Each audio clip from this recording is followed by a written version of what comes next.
I really like My Hero Academia. I know that in the year of our Lord 2024, this is considered a crime by most anime and manga fans, but it's something that I'm willing to admit. Now, despite my enjoyment for the series, Koei Horikoshi often makes decisions that leave me scratching my head, or just outright upset by the logistics of it all. And I think the character that this happens with the most is Izuku Midoriya, My Hero Academia's protagonist, and my personal favorite character in the series. Today, it's time to put my pretentious hat on, act like I have a degree in literature, and explain what I think could be changed about Horikoshi's approach with Deku to make him a better, more well-rounded character, and why certain superhero comic books are actually the perfect example for him to follow.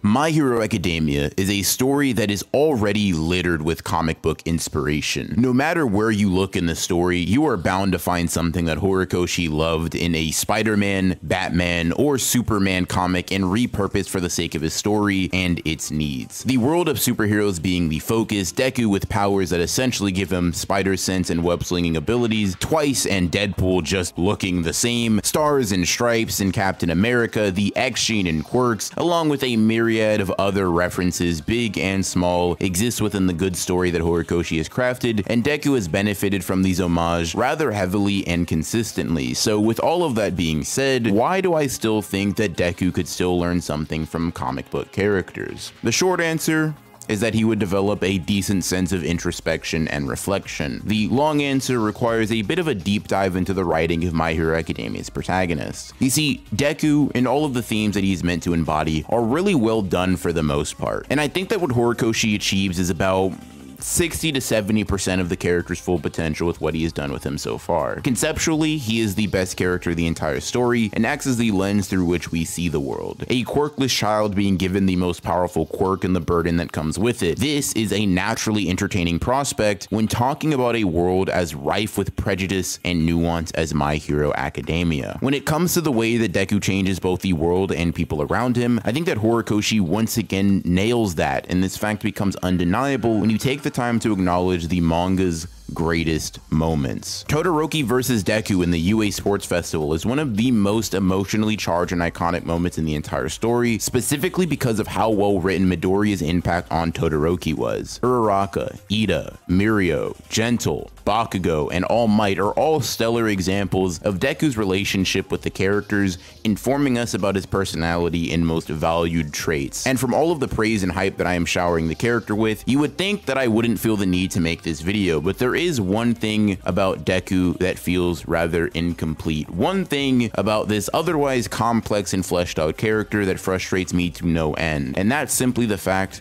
that Izuku Midoriya does not get enough self-reflection time in this manga. Deku does not look back on his prior actions, his prior experiences, or his prior interactions with other characters in a way representative of the main protagonist of the story, and because of this, he feels significantly less whole than many of his other fellow cast members in the My Hero manga, when this shouldn't be the case in the slightest. Simply put, Deku's relationships and dynamics very regularly feel like they exist solely for the sake of the other character in the situation, because Horikoshi isn't willing to take the time to dive into exactly how these interpersonal connections touch the heart and mind of our young protagonist. This is where the comparison to comic book superheroes becomes relevant. Whether it be Batman, Superman, Wolverine, Iron Man, or Spider-Man, a common trope in Western comics centers around the protagonist of the story thinking back on their past, contemplating their current circumstances, their future, and how all of that is impacting them emotionally and psychologically. To put it bluntly, comic book writers often use the internal monologue as a vehicle to deliver very personal and essential information to the audience about the character, so that they become more whole in their depiction and complex in their existence. Take Spider-Man, for example. Love or hate where the character is at in comics right now, Spider-Man has always been known to be an internal monologuer. Due to the nature of his superhero work, it's very difficult to have someone like Peter fleshed out through dialogue and explicit thoughts and words without giving him this character trait. Whether it be in the midst of a heated battle, when he's holding what feels like the entire weight of the world on his shoulders, or simply just swinging through New York, if there's one thing that you can expect from Spider-Man, it's self-reflection and internal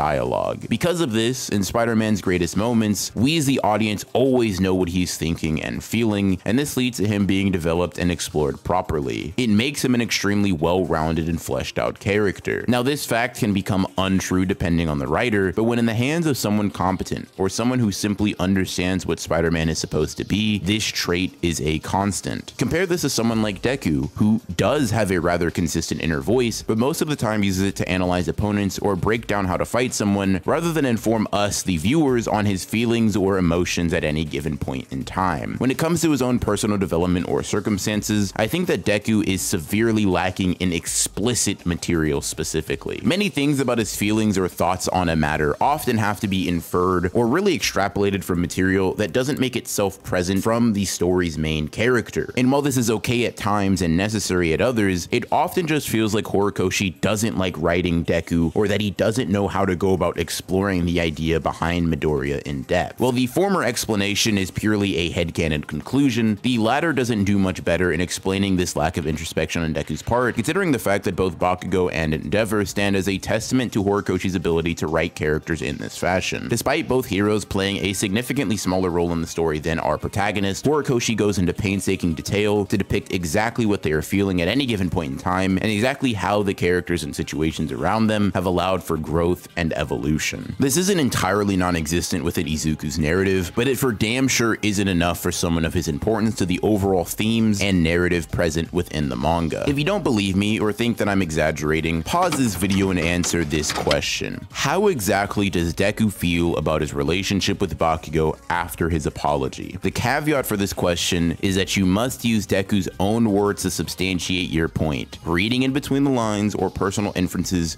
do not count here. I know that sounds crazy, but just consider the importance of Bakugo to Deku. With that being said, feel free to pause the video and direct me to the moment of self-reflection worthy of a main character following Bakugo's apology to him. If you're someone who actually paused the video in an attempt to recall a moment like this for Deku and couldn't find one, I apologize for forcing you into the club like this, but it must be done. Because when I realized that the main character of MHA did not get a thorough deep dive into his psyche following one of the greatest dynamic shifts for his personal relationship with Bakugo, I fell to my knees in a Walmart. Instead of that, what we got was a chapter that mainly focused on Deku taking a bath and not commenting on or thinking about everything that he had gone through recently. What makes this slap in the face even more painful is the fact that his conflict with All Might from the arc before is resolved within the span of 1, 2, 3, 4 pages. Aside from Bakugo, there genuinely can't be argued to be a more important character to Izuku in his personal development. So for Horikoshi to resolve that conflict so quickly and inconsequentially is genuinely infuriating. He had the alley-oop right there, and instead of dunking that with aggression,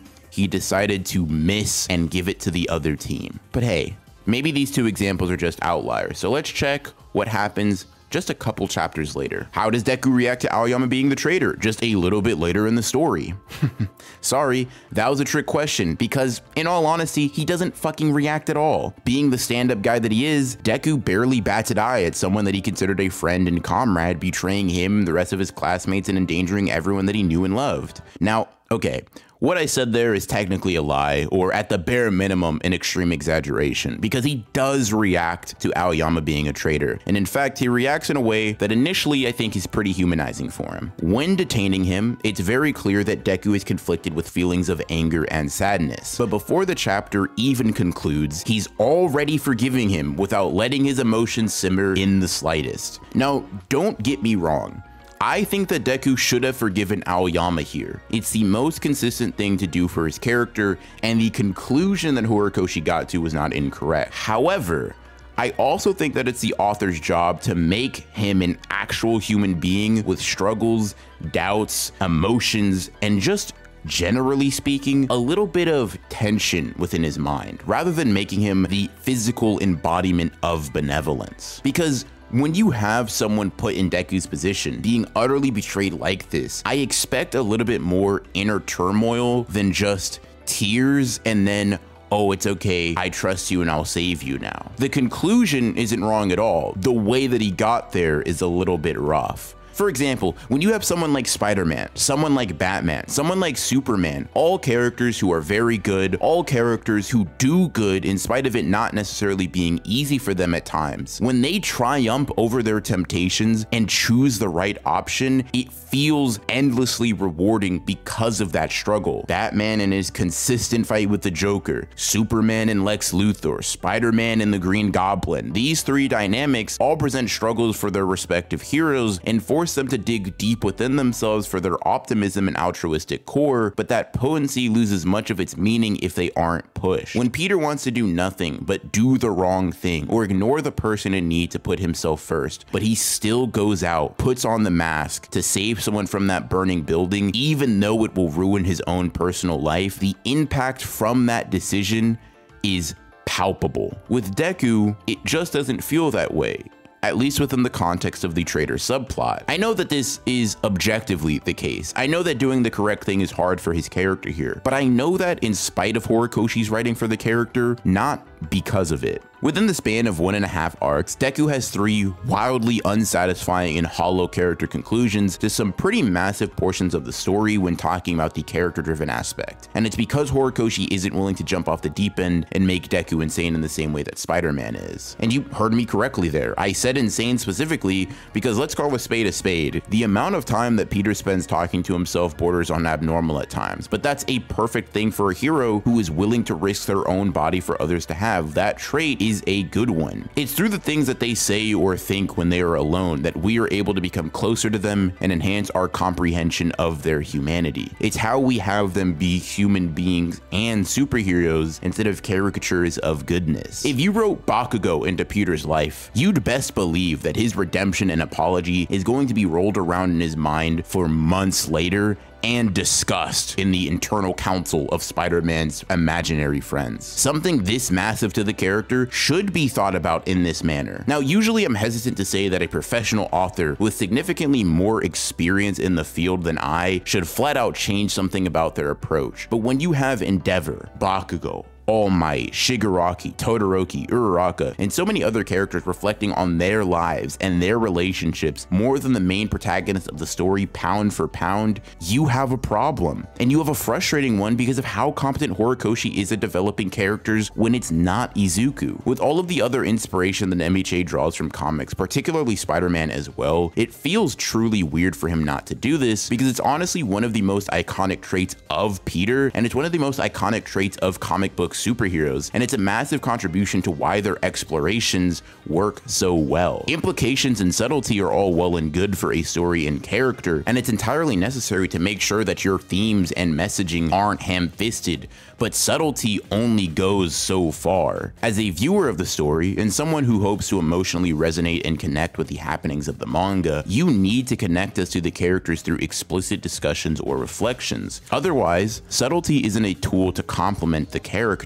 Subtlety is all that the character has. Now, maybe you could argue that talking to himself in the way that Peter does all the time doesn't fit Deku's personality all that much, as Peter often diffuses much of his stress and anxiety through comedy or self-deprecation, and this shows up in the way that he talks to himself, other heroes, or whatever villains he happens to be fighting on a Tuesday. And this really isn't a trait that he shares with Deku. And while this is certainly true, it's actually just a canon fact that Deku is very prone to ramble. It's so ingrained into his character that Horikoshi makes light of this trait several times throughout the story for, a moderate comedic effect, and oftentimes Deku is blabbing to himself, really eliminating any in-story reason for this to not be done with his narrative. Even if Horikoshi didn't write this trait into his protagonist, you have more laid-back or stoic superheroes like Batman and Wolverine who also do this simply because it's a tried and true method of characterization and development within the medium of comic books. On top of that, Deku literally has voices in his head due to the vestiges of One for All. So if Horikoshi didn't want him to self-reflect in isolation for some reason, he could write him going back and forth with the vestiges of his quirk. And by the way, before anyone comments this thinking that they're oh so clever, I know that Deku already does this with the vestiges, but in majority of the time that it actually happens, it's about logistics or quirk usage. It's very rarely about Deku's personal input and feelings about the current situation outside of strategy. And in the rare times that he does discuss this with them, it is almost unanimously agreed on by the My Hero Academia fanbase that it creates enriching moments for Deku.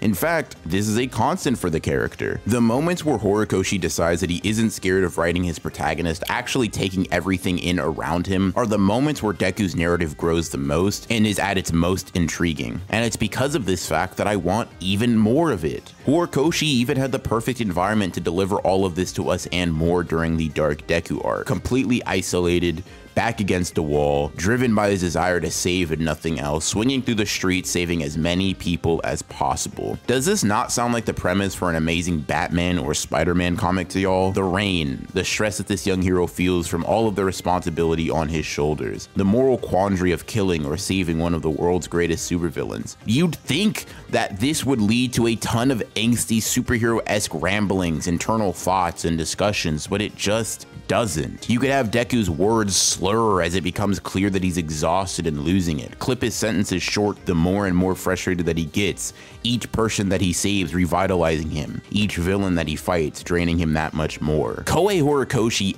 excellently set the table for a Deku mini arc, an arc that could so closely follow in the footsteps of some amazing Spider-Man comic issues, but instead of dining on the food set up on the table, we only got a nibble, a snack, while a feast was dangled right in front of our eyes. Now, is the Dark Deku arc a bad one like many people seem to feel about it? No, I don't think so, because despite his weird hangups when it comes to Izuku, Horikoshi was able to wring out a decent narrative for a few characters, but therein lies a little bit of the heart of my problem. There are multiple characters who narratively benefit from this arc, but Deku isn't really one of them. Once again, conceptually he more than should have, all of the necessary pieces are there, but Bakugo and Uraraka are able to steal the show and demonstrate the most personal growth and depth, because even with their limited screen time within this arc, we get a more explicit exploration of their feelings than Deku's. As a pretty big fan of the character, even with his current flaws, and a massive fan of Spider-Man and other Western comic book superheroes, I genuinely wonder how much more I would like My Hero Academia as a whole if Horikoshi's inspiration from comic books extended to his protagonist in this manner. I mean, he already took his spider sense, his webs, and Batman posing on a gargoyle. At that point, Horikoshi should have just gone all the way off the deep end